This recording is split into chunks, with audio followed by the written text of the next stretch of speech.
The extremely evil practices commissioned by both church and state hierarchies over the centuries is brewed in this very crucible of occultism and of an inscrutable government, where a peculiarly Roman cult of worshipping pantheistic deities is amalgamated with the violent Machiavellian political science of elitism that justifies solutions regardless of human cost. The world's most powerful non-nuclear bomb has been successfully detonated by Russia. The resulting megablast was said to be as potent as an atomic explosion, but without the radioactive... The bomb explodes in mid-air, igniting a fuel-air mixture. The destruction is caused by extremely high temperatures and aftershocks, incinerating everything in sight. The crucible has produced over the centuries a documented bloodbath of pandemic proportions, resulting in citizens slaughtering each other not only under the banner of asserting their artificial supernatural territories, but under emblems boasting God with us.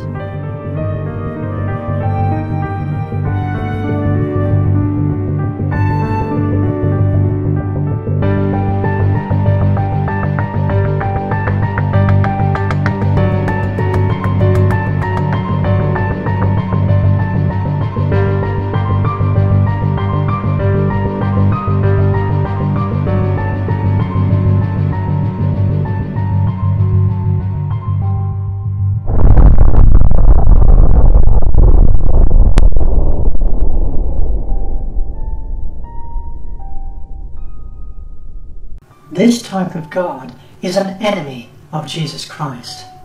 Wars concocted by demigods who cannot tell the difference between God and Satan, good and evil, right and wrong, drag whole regions into a quagmire of blood.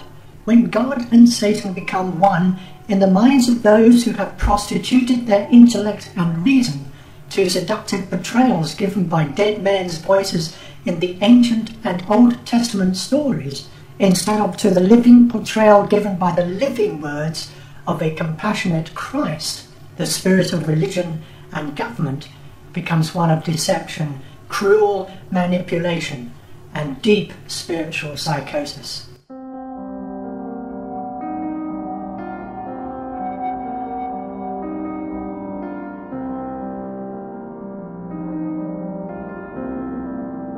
The terrifying upshot of canonizing the Old Testament en bloc as holy is that the state and the Bible have evolved as partners in the body and soul of political life.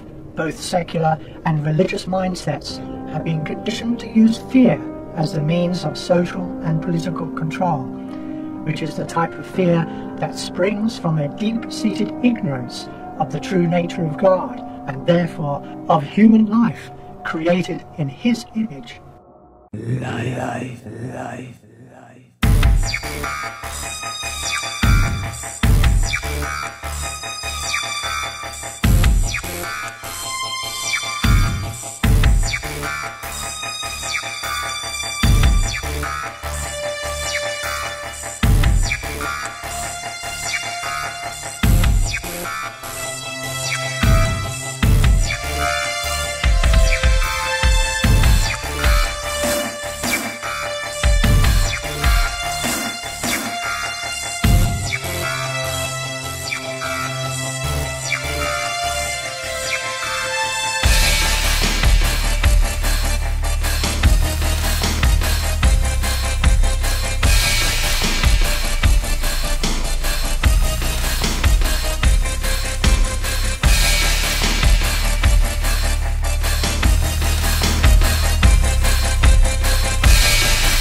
The terrifying upshot of canonizing the Old Testament en bloc as holy is that the state and the Bible have evolved as partners in the body and soul of political life.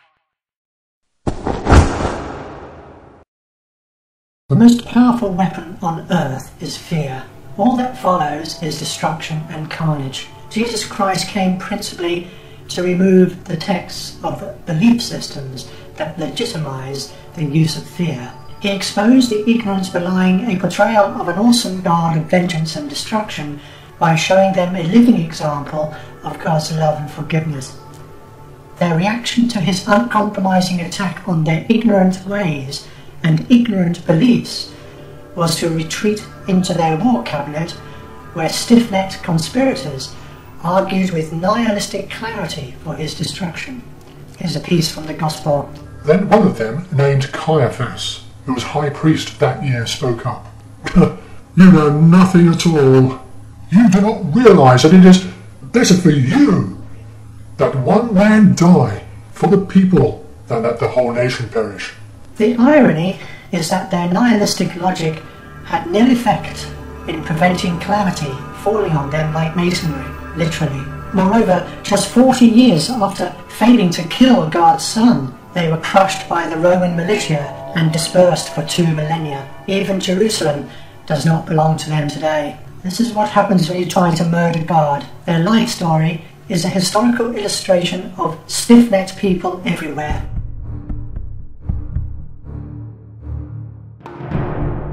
Jesus was not a popular guy, therefore, when he described the doyens of Jewish society as children of Satan, for the keyholder of their ignorance really was their own spirit, a spirit that manifested a hardness of heart towards God and eventually hardened them in their state of ignorance to continue acting out a faith based on a terribly mythical picture of God, a picture that Jesus came to revise.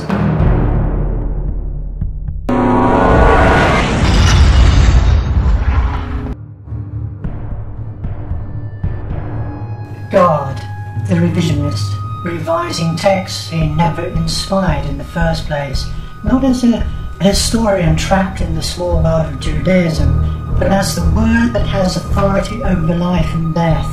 It was their myopic view of God that prevented them from seeing that their assault on God's Son was in fact an assault on God. Violence is the manifestation of the spirit that does not want to worship God.